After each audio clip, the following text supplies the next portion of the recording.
So, good morning, dear student. Today, our online topic is lesson number 4, सुभाषितानी. कक्षा 10वीं का आज हम चौथा अध्याय सुभाषितानी जिसके श्लोकों के बारे में अध्ययन करेंगे. इस लेसन में टोटल हमें 10 श्लोक दिए हुए हैं, जिसमें से आज हम 6 श्लोकों का बारी बारी हिंदी अनुवाद सहित अध्ययन करेंगे. सुभाषितानी. सुभाषितानी का मतलब होता है अच्छी भाषा में कही गई बातें या जीवन में उपयोगी बातें, अच्छी बातें. सुभाषित मतलब सु मतलब शुभ, भाषित मतलब अच्छी भाषा. अच्छी भाषा में या शुभ भाषा में लोगों के लिए कल्याणकारी भाषा में करी गई बातें सुभाषितानी कहलाती है. आइए इसके शब्दार्थों पर चर्चा करें. शब्दार्थ: घनंती. घनंती मतलब नाश करते हैं. भूतानी. भूतानी का मतलब होता है प्राणी. वैराणी. वैराणी का मतलब शत्रुभाव. व्यसनानी मतलब बुरी आदतें. यान्ति का मतलब होता है हो जाते हैं. मेरु का मतलब होता है सुमेरु पर्वत. अर्थे विना का मतलब होता है धन से रहित. सेहि घुतिम का मतलब होता है सिंह की कांति को. सिंह मतलब शेर. आग्राय का मतलब होता है सूंघ कर. मूर्धजा का मतलब होता है केश. केश मतलब बाल. समलंग करोति का मतलब होता है सुशोभित करती है. क्षीयंते का मतलब होता है नष्ट हो जाते हैं. संस्कृता का मतलब होता है संस्कारमयी. और वस्ताम का मतलब होता है रहने पर. आपके सामने जो मैंने शब्दार्थ लिखे हैं वे केवल और केवल 6ठे श्लोक तक के ही शब्दार्थ हैं. इसके बाद जब 4 श्लोक हम अगले पार्ट में पढ़ेंगे तो उसके शब्दार्थ का डिस्क्रिप्शन और उसके बारे में जानकारी मैं आपको बाद में दूंगा. तो आइए शुरू करते हैं. सुभाषितानी जो कि इतना महत्वपूर्ण चैप्टर है कि इसमें से एक श्लोक पद्यांश के रूप में हर वर्ष बोर्ड परीक्षा में पूछा जाता है. तो आप अच्छे से एक एक श्लोक को सुनना, उसका हिंदी अनुवाद समझना. तो आइए शुरू करते हैं. हमारा पहला श्लोक: गंगा पापम शशि तापम दैन्यम कल्प तरुस्तथा पापम तापम च दैन्यम च धनंति संतो महाशया. गंगा पापम शशि तापम दैन्यम कल्प तरुस्तथा पापम तापम दैन्यम च धनंति संतो महाशया. अर्थात गंगा पापम, गंगा नदी जो होती है वो पाप का नाश करती है. शशि, शशि का मतलब होता है चंद्रमा. शशि तापम, और शशि अर्थात चंद्रमा जो होता है वो ताप का नाश करता है. धनंती एक शब्द आया है वहां पर. धनंती सभी के लिए उपयोग हुआ है. गंगा, शशि और कल्पतरु दीनता के लिए, सबके लिए धनंती शब्द का प्रयोग किया गया है. तो गंगा नदी पाप का नाश करती है. चंद्रमा ताप अर्थात गर्मी का नाश करता है.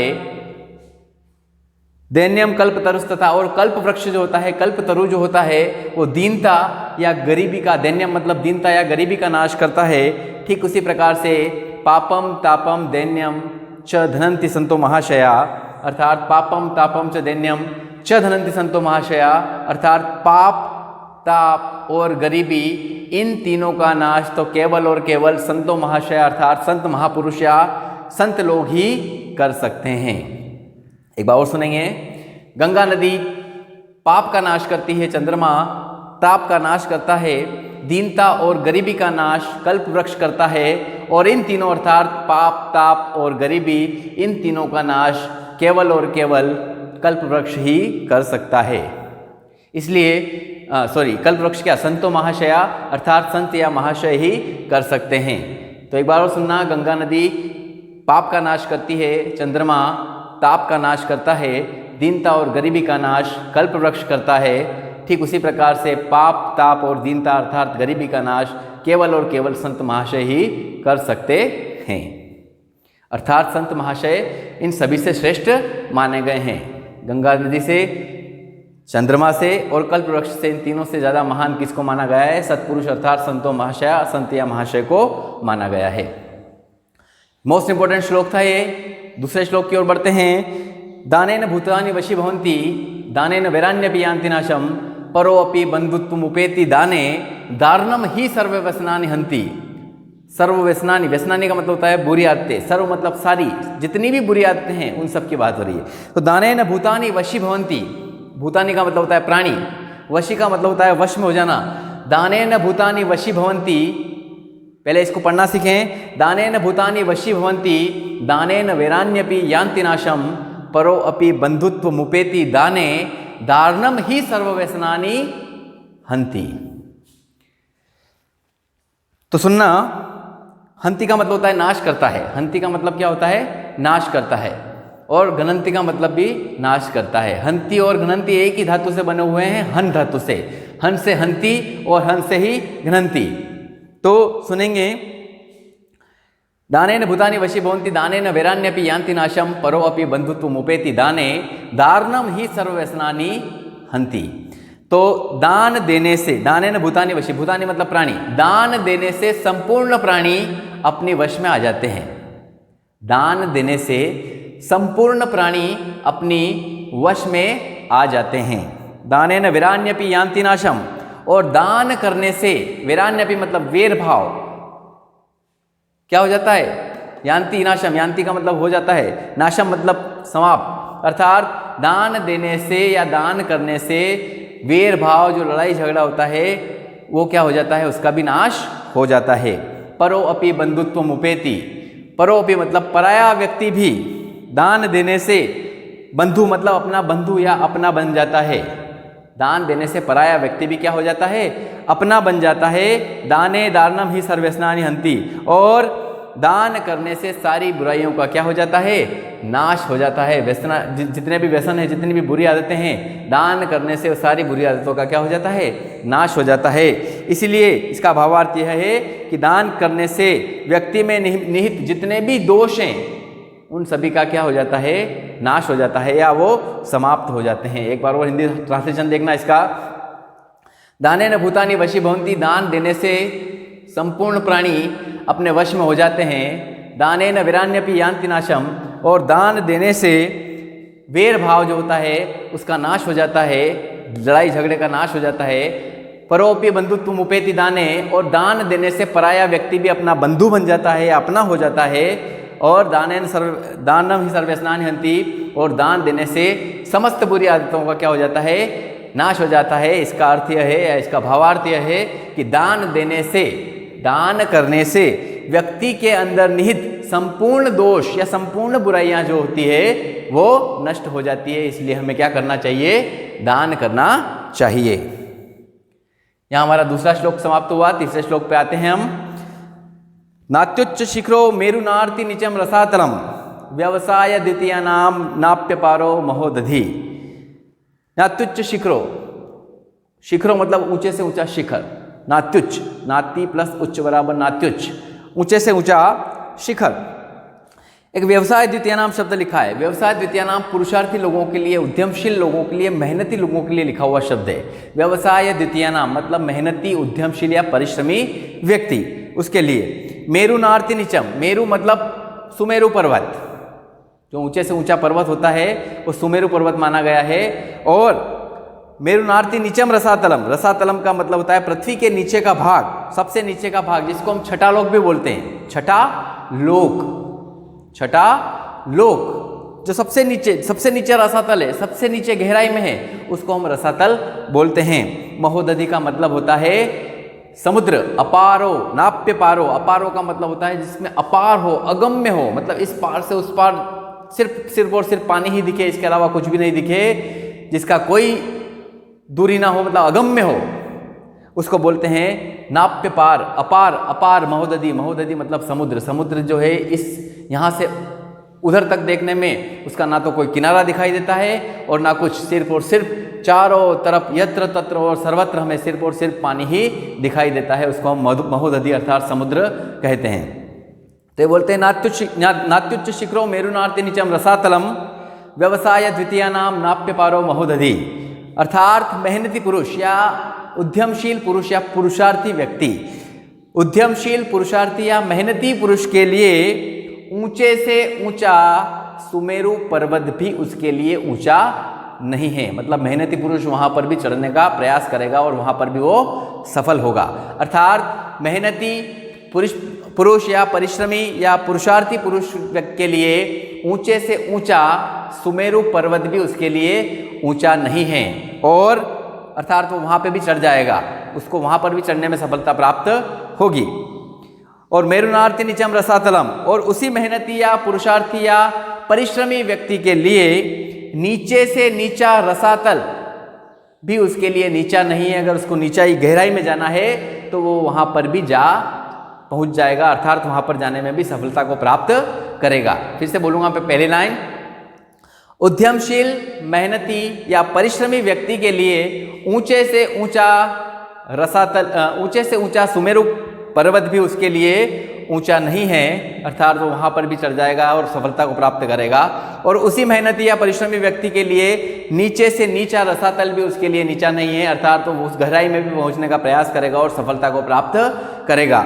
ठीक उसी प्रकार व्यवसाय द्वितीय नाम नाप्य पारो महोदधि, व्यवसाय द्वितीय नाम मतलब उद्यमशील व्यक्ति के लिए, अर्थात नाप्य पारो महोदधि, और उसी मेहनती या परिश्रमी या पुरुषार्थी व्यक्ति के लिए अपार महासागर भी अगम्य नहीं होता है, अर्थात वो इस पार के उस पार जाने का भी परिश्रम करेगा तो वो सफलता को प्राप्त करेगा। अर्थात उस मेहनती या पुरुषार्थी या परिश्रमी व्यक्ति के लिए अपार सागर भी अगम्य नहीं होता, अर्थात वो इस पार के उस पार जाने में सफलता को पार करेगा। अपार मतलब जिसका कोई पार ना हो उसको कहते हैं अपार, जो कि महासागर होता है उसके इस पार से उस पार जाने में भी, उस महासागर के इस पार से उस पार जाने में भी मेहनती पुरुष को अगम्य, अर्थात वो उसको भी अगम्य नहीं लगता, अर्थात उसके भी उस पार जाने में वो सफलता को प्राप्त कर जाता है। इसीलिए इसका सारांश है कि पराक्रमी, पुरुषार्थी, मेहनती या उद्यमी पुरुष के लिए इस संसार में कुछ भी कार्य असंभव नहीं है, क्योंकि वो परिश्रमी है, मेहनती है, उसके लिए कोई भी कार्य असंभव नहीं है। एक बार और सुनेंगे इसका हिंदी अनुवाद। ये बोल रहे हैं कि उद्यमशील या परिश्रमी व्यक्ति के लिए ऊंचे से ऊंचा सुमेरु पर्वत भी उसके लिए ऊंचा नहीं है, और उसी उद्यमशील या परिश्रमी व्यक्ति के लिए नीचे से नीचा रसातल या अर्थात गहराई भी उसके लिए गहरी नहीं है, या रसातल भी उसके लिए ज़्यादा गहरा नहीं है, वो वहाँ पर भी पहुँचेगा तो सफलता प्राप्त करेगा। ठीक उसी प्रकार उस मेहनती या परिश्रमी व्यक्ति के लिए अपार सागर भी अगम्य नहीं होता है, अर्थात उस सागर के उस पार जाने में भी वो सफलता को प्राप्त कर लेता है। इसका सारांश यह है, इस श्लोक का सारांश यह है कम शब्दों में कि परिश्रमी या मेहनती या उद्यमी व्यक्ति के लिए इस संसार में कुछ भी कार्य असंभव नहीं है, अर्थात वो उस कार्य में सफलता को प्राप्त कर लेता है, उसके लिए कोई भी कार्य असंभव नहीं है। यहाँ हमारा तीसरा श्लोक समाप्त होता है। चौथे श्लोक की ओर हम बढ़ते हैं। चौथे श्लोक में लिखा है, ऊपर लिखा है वीर प्रशंसा, किसी वीर पुरुष की प्रशंसा करी गई है। यहाँ पे लिखा है विनाप्यर्थे वीरः स्पृशति बहुमानोन्नति पदम समायुक्तो अर्थे परिभव पदम याति कृपणः स्वभाव अद्भुताम गुण समुदाय वाप्ति विषयाम घुतिम से ही श्वाम किम द्रतकन कमालो अपि लभते।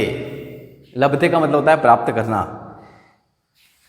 ये बोल रहे हैं कृपण, कृपण एक शब्द है, कृपण का मतलब होता है कंजूस, कृपण का मतलब होता है कंजूस। अर्थे विनायक शब्द आया है, उसका मतलब होता है धन से रहित। परिभव पदम, परिभव पदम शब्द आया है, मतलब परिभव पदम का मतलब होता है पराजयता को, मतलब हार को, पराजयता को मतलब हार को। एक श्वा शब्द आया है, श्वा का मतलब होता है कुत्ता, श्वा का मतलब होता है कुत्ता। और एक शब्द आया है धृतकन कमाला, धृतकन कमाल, धृतकन कमाल का मतलब होता है सोने की माला को धारण करने वाला। क्या बोला है? धृतकन कमाला मतलब, कमाला मतलब सोने की माला को धारण करने वाला। इस श्लोक में लिखा हुआ है कि विनाप्यर्थे वीरः स्पृशति बहुमानोन्नति पदम। ये बोल रहे हैं कि वीर पुरुष धन के ना होने, विनाप्यर्थे, विना अप्यर्थे, विना मतलब बिना और अर्थे मतलब धन, मतलब धन से रहित होने पर, मतलब जिसके पास धन नहीं है उसकी बात हो रही है। अर्थात धन के ना होने पर भी वीर पुरुष अर्थात परिश्रमी व्यक्ति जो होता है वो अत्यंत सम्मान या उन्नति को प्राप्त करता है। लिखा है बहुमानन्ति पदम, उन्नति पदम मतलब सम्मान या उन्नति के पद को प्राप्त करता है। बोल रहे हैं कि धन के ना होने पर भी वीर पुरुष अत्यंत सम्मान या उन्नति के पद को प्राप्त करता है। और लिखा है समायुक्तोप्यर्थे, मतलब जिसके पास धन है उसकी बात हो रही है। और एक कृपण शब्द है कंजूस। धन, बहुत सारे ऐसे लोग होते हैं जिसके पास धन होता है, पैसा होता है पर फिर भी कंजूस होते हैं। तो ये क्या बोल रहे हैं पहली लाइन में कि धन के ना होने पर भी वीर पुरुष अत्यंत सम्मान या उन्नति के पद को प्राप्त करता है। दूसरी लाइन में लिखा हुआ है कि धन कंजूस व्यक्ति जो होता है वो धन के होने पर भी हमेशा पराजय को प्राप्त करता है। धन होता है उसके बाद भी वो क्या हो जाता है, पराजय को प्राप्त करता है। पहली दूसरी लाइन एक बार और सुनना कि धन के ना होने पर भी वीर पुरुष या मेहनती पुरुष अत्यंत सम्मान या उन्नति के पद को प्राप्त करता है। ठीक इसके विपरीत कंजूस व्यक्ति के पास यदि धन है तो भी वह सम्मान या उन्नति को प्राप्त नहीं करता है, अर्थात हमेशा पराजय को प्राप्त करता है, हारता है या पराजय को प्राप्त करता है। आगे लिखा है ठीक वैसे ही जैसे स्वभाव अद्भुतानाम गुणा समुदाय वाप्ति विषयाम। स्वभाव अद्भुताम गुणा समुदाय, गुण समुदाय मतलब गुणों के समुदाय में या गुण वाले लोगों के पास रहने वाला। ये बोल रहे हैं कि गुणों के समुदाय को प्राप्त करने वाली सिंह की कांति, पराक्रमशीलता, कांति का मतलब होता है पराक्रमशीलता। सिंह क्या है, एक गुणी है, उसके पास बहुत सारी क्वालिटी है, गुण है, इसी वजह से वो क्या है, जंगल का राजा है। लेकिन ये काम अगर किसी कुत्ते को बोल दें तो क्या वो कर सकता है? नहीं। तो सुनना कि गुणों के समुदाय में रहने वाले सिंह की कांति को अर्थात उसकी पराक्रमशीलता को क्या कोई कुत्ता गुतिम से ही श्वाम किम धृतकन कमालो अपि लभते। धृतकन कमाल मतलब सोने की माला है ना, लभते का मतलब होता है प्राप्त कर लेना या धारण कर लेना। सोने की माला को क्या कर लेना, धारण कर लेना। वो बोल रहे हैं कि गुणों के समुदाय में रहने वाले सिंह की कांति को या उसकी पराक्रमशीलता को क्या कोई कुत्ता गले में सोने की माला भी पहन ले तो क्या वो सिंह की कांति को प्राप्त कर सकता है? अर्थात क्या वो शेर बन सकता है? शेर लाख सोने की माला अगर अपने गले में नहीं पहने तो भी वो सिंह है, क्योंकि वो पराक्रमशाली है। लेकिन इसके अपोजिट अगर कुत्ते को अगर हम सोने की माला भी पहना दें तो क्या वो शेर की कांति को अर्थात सिंह की पराक्रमशीलता को प्राप्त कर सकता है? किसी भी हालत में नहीं कर सकता। तो एक बार और इसको सुनना अच्छे से पूरे श्लोक को। पराक्रमशीलता की बात हुई है, वीरता की बात हुई है, क्योंकि शेर वीर है, और उसके अपोजिट कुत्ते को बताया है कुत्ता गले में सोने की माला भी पहन ले तो भी वो शेर नहीं बन सकता, उसकी पराक्रमशीलता को प्राप्त नहीं कर सकता। तो सुनेंगे एक बार और। धन के ना होने पर भी वीर पुरुष जो होता है वो अत्यंत सम्मान या उन्नति के पद को प्राप्त करता है।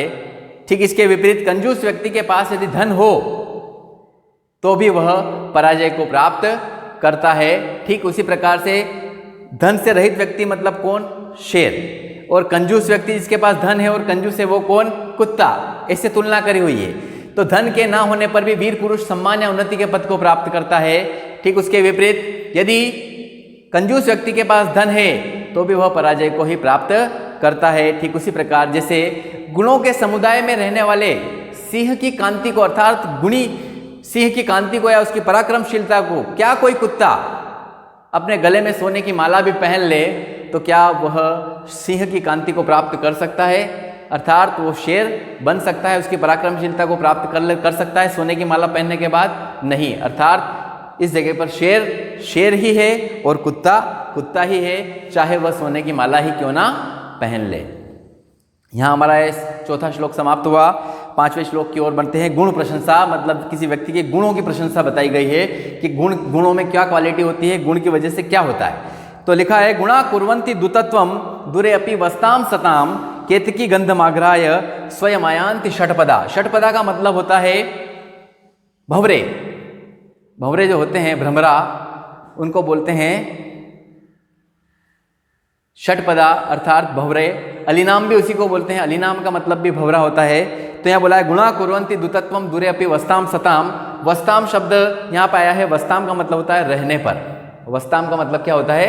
रहने पर। आग्राय का मतलब होता है सूंघ कर। लिखा है एक शब्द वहां पर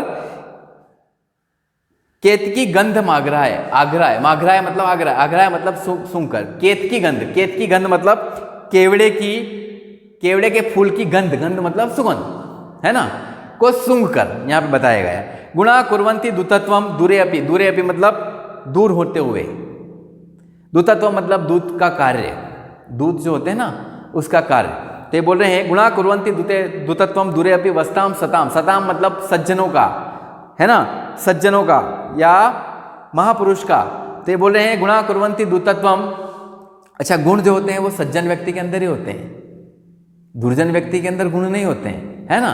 तो सज्जन व्यक्ति की बात हो रही है, गुण प्रशंसा हमेशा सज्जनों की होती है। तो बोल रहे हैं कि सज्जनों के दूरे अपि मतलब दूर, है ना, सज्जनों के दूर होते हुए भी या दूर रहते हुए भी उनके जो गुण होते हैं, उनके जो क्वालिटी होती है वो उनके दूत का कार्य करती है।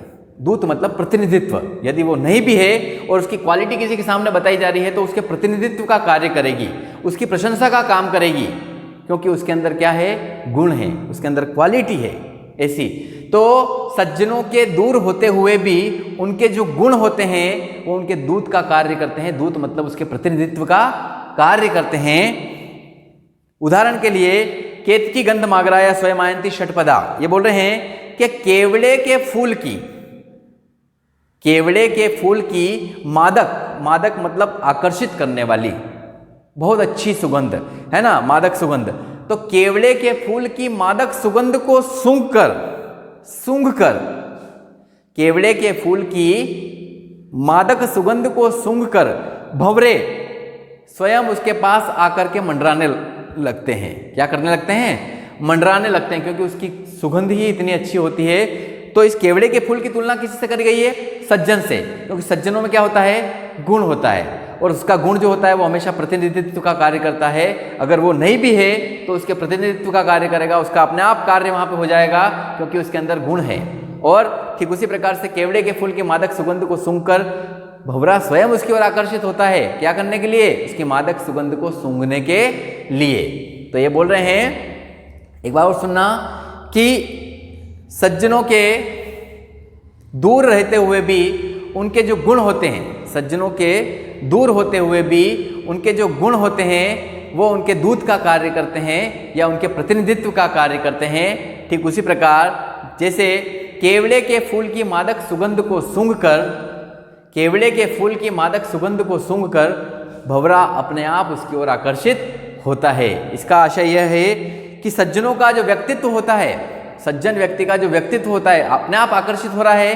केवड़े के फूल को देखकर यदि भंवरा अपने आप आकर्षित होता है, इसका मतलब उसमें चुंबकीय क्षमता है, मैग्नेटिक पावर है, अपने आप उसकी ओर आकर्षित होता है वो। तो सज्जनों का जो व्यक्तित्व होता है वो चुंबकीय होता है। क्या होता है, चुंबकीय होता है, जो दूसरों को अपने आप अपनी ओर ज्यादा से ज्यादा आकर्षित करता है या बलात् आकर्षित करता है। क्या करता है, बलात् आकर्षित मतलब ज्यादा से ज्यादा मात्रा में अपनी ओर आकर्षित करता है। फिर सुनना आप, ये बोल रहे हैं कि सज्जनों के दूर होते हुए भी जो उनके गुण होते हैं वो उनके दूत का कार्य करते हैं या उनके प्रतिनिधित्व का कार्य करते हैं। उदाहरण स्वरूप केवड़े के फूल की जो मादक सुगंध है उसको सूंघने के लिए भंवरे अपने आप उस केवड़े के फूल की ओर क्या हो जाते हैं, आकर्षित हो जाते हैं। इसलिए इसका सारांश है, इसका भावार्थ यह है कि यहाँ पर इस श्लोक में बताया गया है कि सज्जनों का जो व्यक्तित्व होता है वह चुंबकीय होता है। केवड़ा क्या बताया गया है, एक सज्जन के रूप में, है ना। तो सज्जनों का जो व्यक्तित्व होता है उसका गुण क्या है, उसकी सुगंध है। तो सज्जनों का जो व्यक्तित्व होता है वह चुंबकीय होता है, जो दूसरे लोगों को अपनी ओर बलात् आकर्षित करता है। बलात् का मतलब ज्यादा से ज्यादा मात्रा में अपनी ओर आकर्षित करता है। अर्थात सज्जन जो होते हैं वो चुंबकीय गुण वाले होते हैं, मतलब मैग्नेटिक पावर होता है, लोग अपने आप उसकी ओर आकर्षित होते हैं। यहाँ हमारा 5वां श्लोक समाप्त हुआ। 6ठे श्लोक की ओर देखते हैं। मोस्ट इंपोर्टेंट श्लोक है वागभूषणम, है ना, वाणी का आभूषण। वागभूषणम मतलब वाणी का आभूषण। वाणी का आभूषण सबसे बड़ा आभूषण है ना। तो लिखा है केयूरा न विभूषन्ति पुरुषम हारा न चंद्रोज्ज्वला न स्नानम न विलेपनम न कुसुमम नालंगधा मूर्धजा। मूर्धजा मतलब केश। वाणी का समलम करोति पुरुषम या संस्कृता धार्यते क्षीयन्ते खलु भूषणानि सततम वागभूषणम भूषणम। एक बार और पढ़ के बता देता हूँ। केयूरा न विभूषन्ति पुरुषम हारा न चंद्रोज्ज्वला न स्नानम न विलेपनम न कुसुमम नालंगधा मूर्धजा वाण्येकाम समलम करोति पुरुषम या संस्कृता धार्यते क्षीयन्ते खलु भूषणानि सततम वागभूषणम भूषणम। समलम करोति मतलब सुशोभित करती है ना, सुशोभित करती है। क्षीयन्ते का मतलब होता है नष्ट हो जाते हैं। संस्कृता का मतलब होता है संस्कारमयी, अच्छे जो संस्कार होते हैं उसको संस्कारमयी बोला गया है। तो आप देखना केयूरा केयूरा का मतलब होता है केयूर। केयूर का मतलब होता है हाथ में पहना जाने वाला आभूषण, जिसको हम कड़ा भी बोलते हैं। हाथ में पहने जाने वाला आभूषण क्या होता है? कड़ा होता है। तो केयूराना विभूषंति पुरुषम, पुरुषम यहाँ पुरुष के लिए भी बताया गया है और स्त्री के लिए भी बताया गया है ना, क्योंकि कड़ा केवल पुरुष ही नहीं पहनते हैं, स्त्रियां भी पहनती है। तो एक बोलते हैं केयूराना विभूषंति पुरुषम हाराना चंद्रोज्ज्वला। चंद्र अर्थात चंद्रोज्ज्वला का मतलब यहाँ पे बताया गया है चमकीला हार। चंद्रोज्ज्वला चंद्र के समान चमकीला हार है ना। तो ये बोल रहे हैं कि केयूराना विभूषंति पुरुषम हाराना चंद्रोज्ज्वला। हाथ में केयूर नाम का आभूषण या कड़ा पहनने से भी किसी व्यक्ति के हाथों की शोभा नहीं बढ़ती है। क्या बोला है पहली लाइन में? पहली लाइन में अभी तो थोड़ा ही बोला है मैंने, थोड़ा बाकी चल रहा है। केयूराना विभूषंति पुरुषम, यही बोल रहा हूं मैं अभी।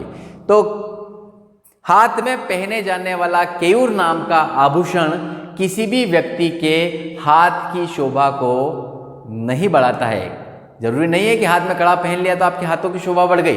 तो हाथ में पहने जाने वाला केयूर नाम का आभूषण किसी भी व्यक्ति के हाथों की शोभा को नहीं बढ़ाता है। हाराना चंद्रोज्ज्वला, और गले में हीरे से जड़ित चमकीला हार पहनने से भी किसी भी स्त्री या पुरुष के, पुरुष तो हार पहनते नहीं है, स्त्रियों की बात करें अपन, अर्थात गले में हीरे के चमकीले हार पहनने से भी किसी स्त्री के गले की शोभा नहीं बढ़ती है। पहली लाइन में क्या लिखा है सुनना अच्छे से, कि केयूर नाम का आभूषण हाथ में पहनने से अर्थात कड़ा हाथ में पहनने से किसी भी व्यक्ति के हाथों की शोभा नहीं बढ़ती है। ठीक उसी प्रकार से गले में हीरों से जड़ित चमकीला हार पहनने से भी किसी स्त्री के गले की शोभा नहीं बढ़ती है। तो शोभा बढ़ती काई से है वो आगे देखेंगे हम। न स्नानम, खूब अच्छा स्नान करने से भी, क्या बोला मैंने? न स्नानम, खूब अच्छा स्नान करने से भी शोभा नहीं बढ़ती है।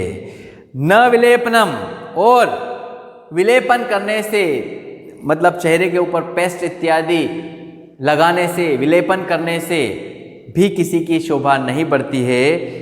न कुसुमम नालंगदा मूर्धजा, कुसुम मतलब पुष्प, नालंगदा मूर्धजा, मूर्धजा का मतलब होता है केश, है ना। नालंगदा मतलब जो चोटी के अंदर आप, वेणी के अंदर, जो चोटी के अंदर वेणी जिसको बोलते हैं, उसके अंदर जो फूल लगाती हैं गजरा कुसुम का, पुष्प का, उसकी बात हो रही। अर्थात फूलों की वेणी या गजरा आदि लगाने से भी बालों की शोभा नहीं बढ़ती है। फिर से पूरा पहली और दूसरी लाइन देखना। हाथों में केयूर नाम का आभूषण पहनने से किसी भी व्यक्ति के हाथों की शोभा नहीं बढ़ती है। ठीक उसी प्रकार गले में चमकीला हार पहनने से, हीरे जड़ित चमकीला हार पहनने से भी उस गले की शोभा नहीं बढ़ती है। बार बार स्नान करने से, विलेपन करने से और बालों में गजरे की या फूलों की वेणी लगाने से भी बालों की शोभा नहीं बढ़ती है। वाने काम समलम करोति पुरुषम या संस्कृता धार्यते। समलम करोति मतलब सुशोभित करती है, शोभित करती है, शोभा देती है। किस चीज से? वाने काम पुरुषम समलम करोति, पुरुषम या संस्कृता धार्यते, अर्थात केवल संस्कार संपन्न वाणी, संस्कृता मतलब संस्कारमयी, संस्कार संपन्न वाणी, केवल संस्कार संपन्न वाणी ही किसी व्यक्ति की शोभा को बढ़ा सकती है। क्या बोला मैंने? केवल संस्कार संपन्न वाणी ही किसी व्यक्ति की शोभा को बढ़ा सकती है। क्षीयन्ते, क्षीयन्ते का मतलब होता है नष्ट हो जाना, क्षीयन्ते का मतलब होता है नष्ट हो जाते हैं। क्षीयन्ते खलु भूषणानि सततम वाग भूषणम भूषणम, सततम मतलब निरंतरम, सततम मतलब निरंतर, है ना। तो ये बोल रहे हैं जिसको शाश्वत भी बोलते हैं हम, सतत का मतलब होता है शाश्वत या निरंतर, जो कंटिन्यू चलता रहे। ये बोल रहे हैं अन्य आभूषण जो होते हैं, भूषणानि लिखा है शब्द, भूषण मतलब आभूषण, अन्य आभूषण जो होते हैं वो एक दिन नष्ट हो जाते हैं, परंतु वाणी रूपी आभूषण हमेशा अक्षुण्ण या शाश्वत होता है या निरंतर रहता है, वो कभी भी नष्ट नहीं होता है। संस्कार संपन्न वाणी या वाणी का जो आभूषण होता है वो हमेशा शाश्वत होता है, अमर होता है, निरंतर होता है या अक्षुण्ण होता है, वो कभी भी समाप्त नहीं होता। एक बार और पूरा श्लोक अच्छे से समझना। ये बोल रहे हैं कि हाथों में केयूर नाम का आभूषण पहनने से भी किसी व्यक्ति के हाथों की शोभा नहीं बढ़ती है। ठीक उसी प्रकार गले में हीरे से जड़ित हार चमकीला पहनने से उस स्त्री के गले की शोभा नहीं बढ़ती है। आगे लिखा है न स्नानम, अच्छी तरह से मलमल कर नहाने से या बार बार नहाने से, विलेपन करने से या बालों में फूलों की वेणी अर्थात गजरा लगाने से भी किसी स्त्री की या पुरुष की बालों की शोभा नहीं बढ़ती है। ठीक, केवल संस्कार संपन्न वाणी ही व्यक्ति की शोभा को बढ़ाती है। क्या कहा है? केवल संस्कार संपन्न वाणी ही किसी व्यक्ति की शोभा को बढ़ाती है। अन्य आभूषण जो होते हैं वो एक दिन नष्ट हो जाते हैं, परंतु संस्कार संपन्न वाणी, क्या बोला मैंने? अन्य आभूषण, जो दूसरे आभूषण जो होते हैं वो एक दिन नष्ट हो जाते हैं, परंतु संस्कार संपन्न वाणी हमेशा शाश्वत, अक्षुण्ण या अमर या निरंतर होती है, वो कभी भी समाप्त नहीं होती। यहाँ हमने हमारे 6 श्लोकों का अध्ययन किया। दूसरे पार्ट में हम इसके बाकी के श्लोकों का अध्ययन करेंगे और इसके क्वेश्चन आंसर को कंप्लीट करेंगे। यहाँ हमारे 4 श्लोक समाप्त हुए हैं, 6 श्लोक समाप्त हुए हैं। मैं आशा करता हूँ कि मेरे बच्चों को ये सारे 6 श्लोक समझ में आए होंगे। यदि नहीं आए हैं तो आप मुझे पर्सनल मैसेज करें, मैं आपको इसके व्यवस्थित अर्थों से समझा दूंगा। मैं आशा करता हूं कि आप इसके जो श्लोक मैंने 6 पढ़ाए हैं घर पर इसका हिंदी अनुवाद अपने स्वयं के विवेक से लिखेंगे और मुझे मेरे नंबर पर सेंड करेंगे, ताकि मैं देख सकूं कि मेरे प्यारे बच्चों को कितना समझ में आया है। यहाँ हमारे 6 श्लोक समाप्त होते हैं। पार्ट 2 में हम आगे के श्लोक पढ़ेंगे। धन्यवाद। घर पर रहें, मस्त रहें। Good bye dear student.